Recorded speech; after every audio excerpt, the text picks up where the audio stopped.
Well, we lost 25%, 26% to be exact, of our GDP. And overall, it was a very traumatic experience.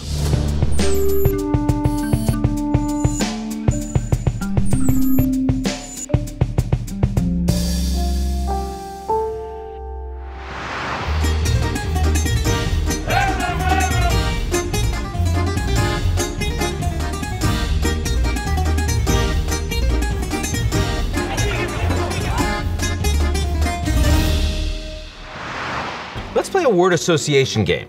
I'll say a word, you think of the first word that pops into your mind. Are you ready? The word is Greek. Now, if you didn't think of yogurt, and you probably thought of yogurt, it's like don't think of an elephant. You think of an elephant, right? You have no choice, yogurt. But you might have come up with democracy or mythology. And if you did, you'll have guessed the focus of today's show. Hello, and welcome to GZERO World. I'm Ian Bremmer. And today I'm going to show you how both the cradle of democracy, Greece, and its ancient mythology, Greece, can explain turmoil facing the European Union, Greece, and who better to help me out than the man who will become Greece's next Prime Minister. Kyriakos Mitsotakis, Greece, is here. And of course, I've also got your puppet regime. Whatever happened to a time when things were simple as climate change? But first, a word from the folks who help us keep the lights on.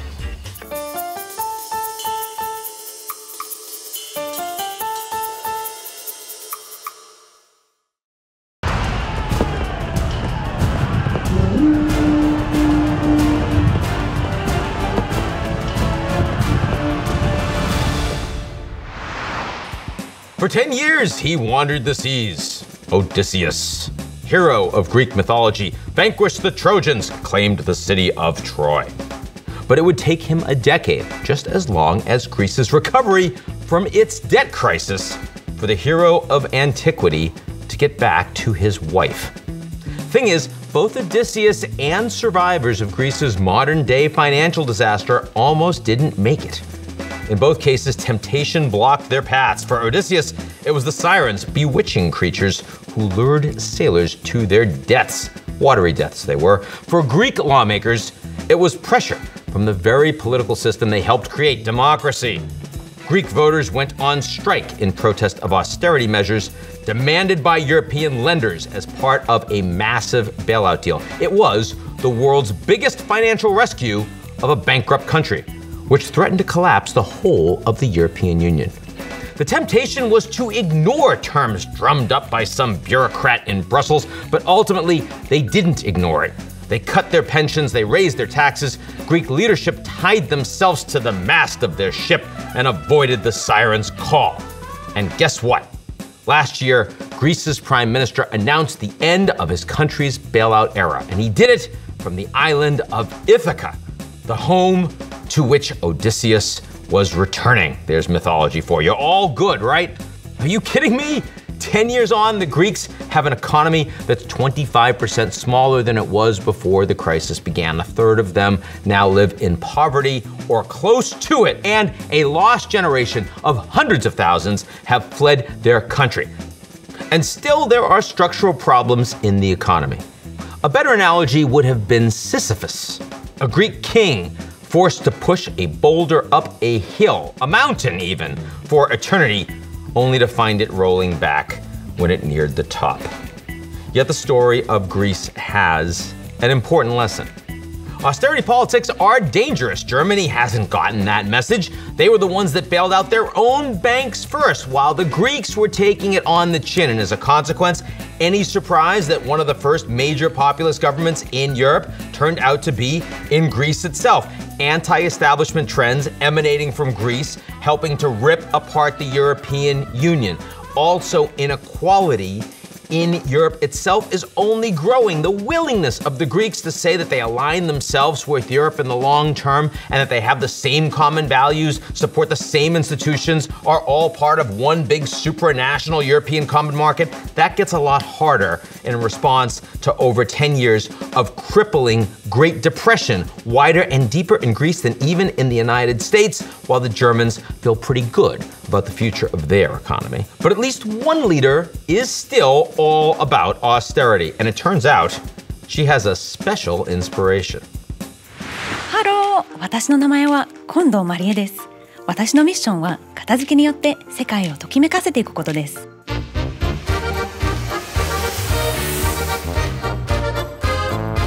本日は片付けをとてもよく知っている方にお会いします。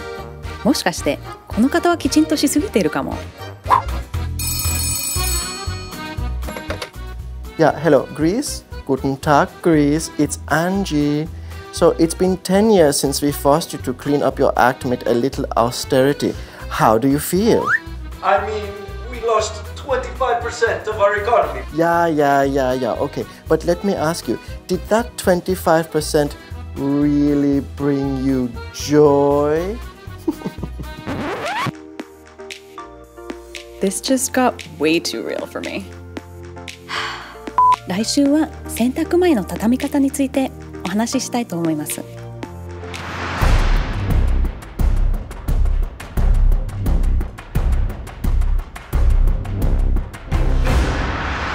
Yeah, very good. Yeah, that's a good thing with Europe is that you have a framework for protecting your agricultural products. Yeah, that'd be great. Kyriakos Mitsotakis, president of New Democracy in Greece, perhaps next prime minister of the country. Very good to be with you. Well, thank you very much for having me. So maybe start with a little of the pain. I mean, Greece has just been through and is not out of a depression that was both wider and deeper than what was experienced in the United States. Tell our viewers a little bit about what that's done to your country. Well, we lost 25%, 26% to be exact, of our GDP. And overall, it was a very traumatic experience for Greek society. Unemployment skyrocketed. 400,000 young Greeks were forced to leave the country.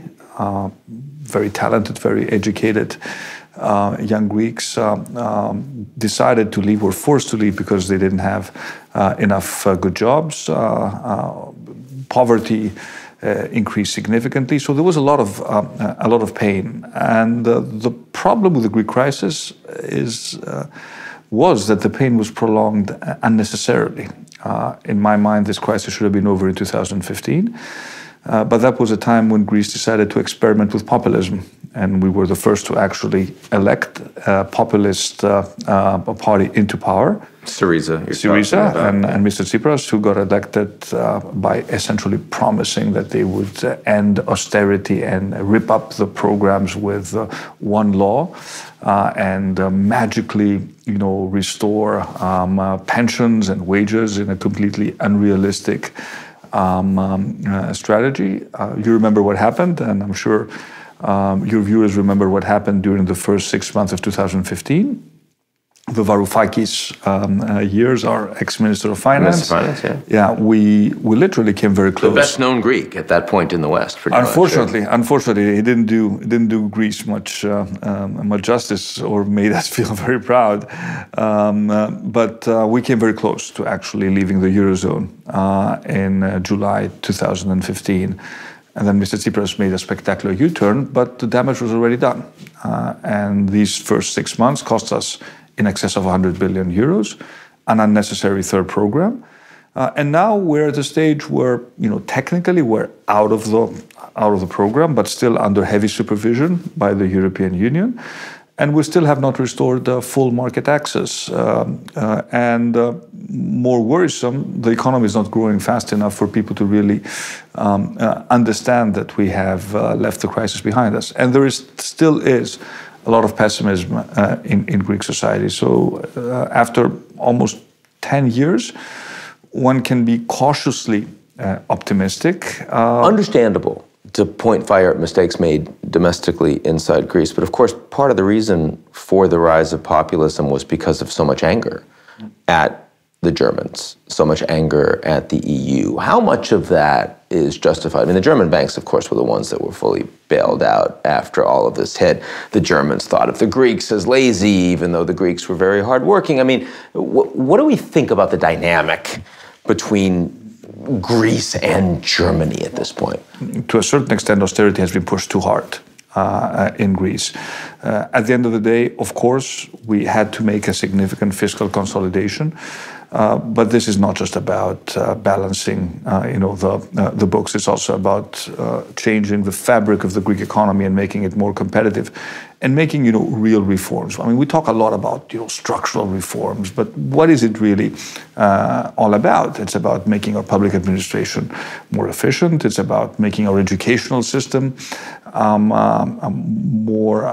more results oriented in terms of providing our young kids and our students with the necessary skills to compete in a difficult world. It's about making our justice system more responsive, because it takes for ages to get a court decision in Greece. These are the real sort of important reforms that we have to implement. So focusing just on the numbers, on producing big fiscal surpluses, is maybe necessary to a certain extent to address your debt problem, but it doesn't really solve the underlying problems. Do you think the Greek people understand the extent to which the pension system was unsustainable, the extent to which tax receipts weren't coming in, the extent to which the basics of the economy in their country just weren't working? I think it's all good to look at the polls, and we're happy that the polls are good for us, but I'm more interested in the underlying trends. When we ask Greeks today, how do you feel about the private sector, about sort of entrepreneurship, about private investment, there has been a significant change in their attitudes vis-a-vis what they thought about these issues 5 years ago. So there's a much greater understanding that growth needs to be driven through private investment. We should expect the state to be more efficient. That the solution to the unemployment problem is not to hire people in the public sector without any restraint. And I think there is a degree of self-understanding that, yes, part of the problem, was caused by our collective failures. So you were the first in Europe, Greece, to elect a strongly populist government, certainly not the last. And I'm wondering how you compare the experience that the Greeks have had with populism, both left and right wing, to what we've seen happen in Italy, what we've seen happen in Spain. When populists get elected into power, because usually they cannot deliver real results, they tend to behave in a rather authoritarian manner. We've seen it in other European countries. We've also seen it in Greece, where what is at stake today is not just the future of our economy, but even the state of our democracy. Syriza has been undermining democratic institutions very systematically, going after media independence, trying to intervene in justice, going after all sort of independent bodies and authorities. It won't work in Greece because they will lose the next elections.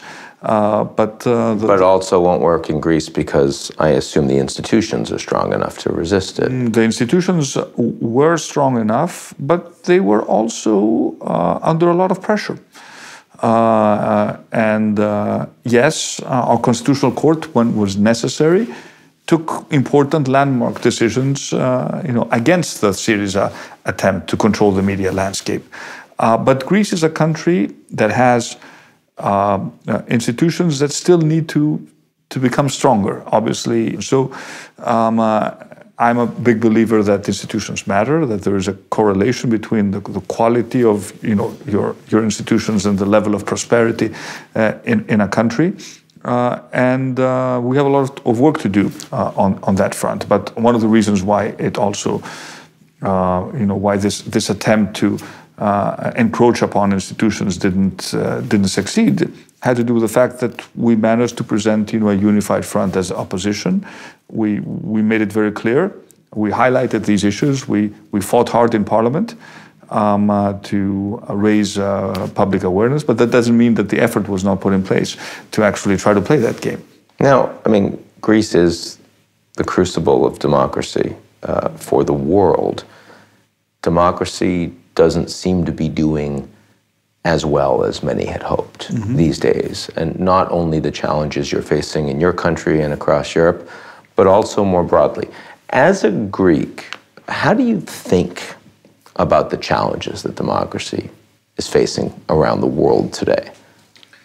Well, you are right to point out that we have we may have something to add to this discussion. Again, the ideal type of Athenian democracy certainly teaches us some lessons, but it doesn't necessarily apply to a world of representative democracy. But at the end of the day, we need to be very honest and accept the fact that a lot of the grievances that people have are justified. One of the biggest crises that Europe has experienced, that your country has experienced, has been the extraordinary influx of refugees from Syria across the Mediterranean. The numbers have gone down significantly, but the legacy for Greece remains. What lessons do we need to take away from the experience the Europeans and Greece has had with that crisis? Well, 2015 was a very difficult year, and more than 1 million people actually came into Greece, and then most of them actually moved into Central Europe in search for a better future. Europe does not have a common answer to this problem, and it's a problem. First of all, in my mind, we have to agree on certain basic facts. We need common asylum policies across all European countries. We need to agree that if we want to have free movement of people within Europe, we need to protect our borders. And by protecting our borders, we basically need to make it very clear that not everyone is sort of allowed to come into Europe without consequences. By consequences, I mean that there has to be a distinction between refugees who are entitled international protection and economic migrants, because you mentioned Syrians, but most of the people who actually come into Greece even now they don't have a refugee profile. They are what we call economic migrants, right? And we cannot. I mean, true of most in the United States as well. We cannot say that we're going to accept them with open arms.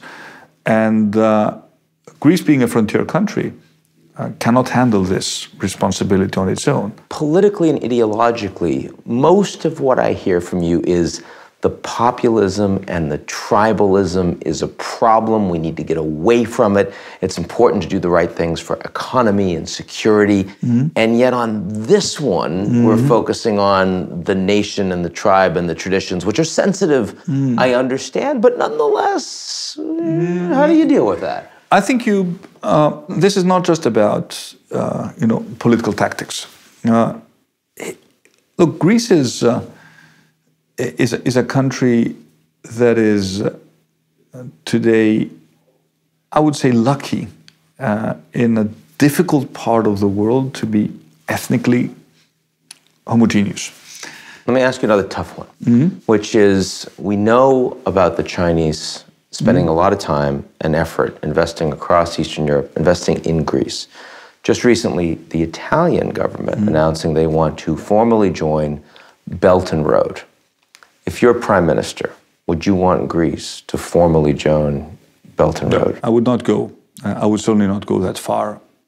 And plus, I don't exactly understand what it means to formally join Belt and Road, and nobody has approached me with a formal offer to potentially join Belt and Road. But what I would say is that in a country that needs 100 billion euros of investment over the next 6 to 7 years, we need to be open when we attract foreign capital.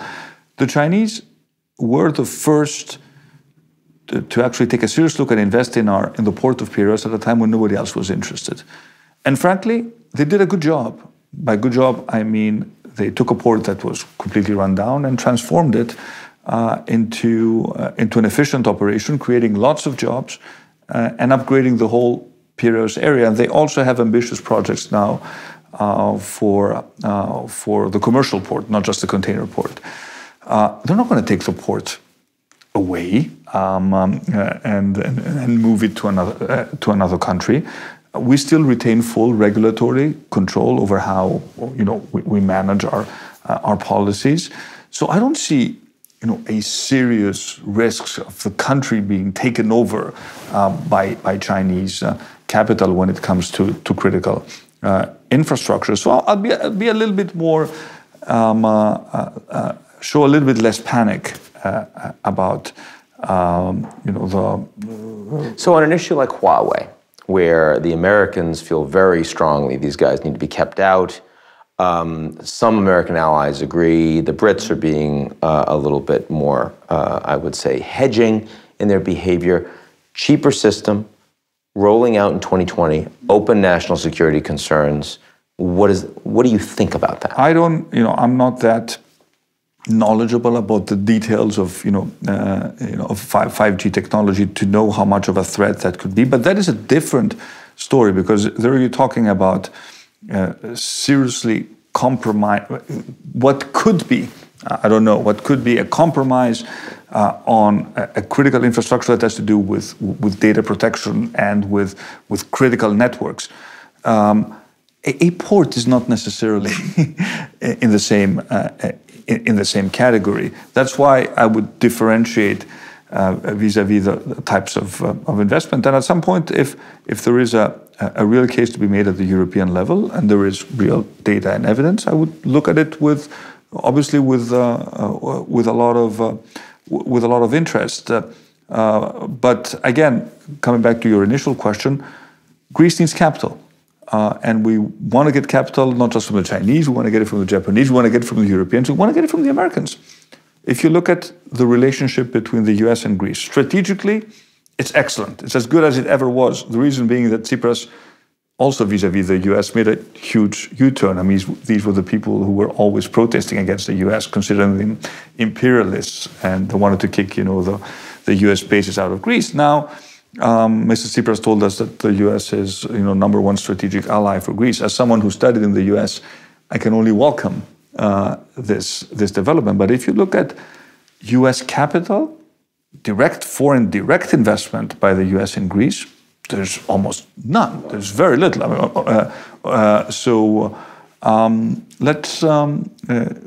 I cannot accept someone telling me, I don't want this guy to invest. Well, the opportunities are here. Put your money where your mouth is. At the end of the day, and this is also true for my European friends. So now we need to test your Greek credentials. We're going to do a lightning round, and I need you to respond quickly and describe for the audience, if they don't know, domates. What are they? Domates? Yes. Tomatoes. Yes. Okay. How about galaktoboureko? Galaktoboureko is a nice pie made out of milk. Baklava. Yeah, baklava is another very nice sweet of Turkish origin. Avgolemono. Avgolemono is a very nice sauce made out of egg and lemon. Very good. And Chobani says they're Greek yogurt. Is that acceptable? Absolutely unacceptable. Greek yogurt is what you get when you buy a Greek brand. I don't want to publicize Greek brands. And the same is true with feta cheese. You have to get the original feta. The original feta has a very specific composition when it comes to the milk that goes into the feta. Not all white cheese is feta. So when you buy feta, make sure it's Greek feta. And if I go literally a block away, I can buy Turkish coffee. Does that exist? It's a way of preparing coffee, but it's very similar to Greek coffee. So there are some similarities to the coffee they drink in Turkey. But there's no preference between the two? Oh, I would prefer Greek coffee. You would prefer, okay. Yeah. Kyriakos Mitsotakis, thank you very much. Thank you. Thank you very much.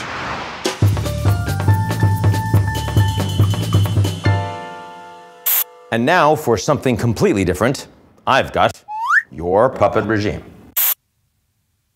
My fellow Americans, the world has become too complicated. Whatever happened to a time when things were simple as climate change? I have already warned of the dangers of airplanes, but today I'm issuing decrees to simplify our great American life. Decree number 1. From now on, umbrellas will always be left open as closing them has become needlessly complicated. Decree number 2, nuclear reactors have frankly become so complicated that you need like a nuclear physicist to run them. From now on, all nuclear reactors will be run by my good friend Kim Jong-un. Thank you, Kim Apple. And lastly, tax returns. Far too complicated to release. And that's our show this week. We'll be back next week. Don't miss it. Please don't miss it. You know how important it is for me that you are here with me every week together. It's special time. In the meantime, if you like what you've seen, please check us out on GZEROmedia.com.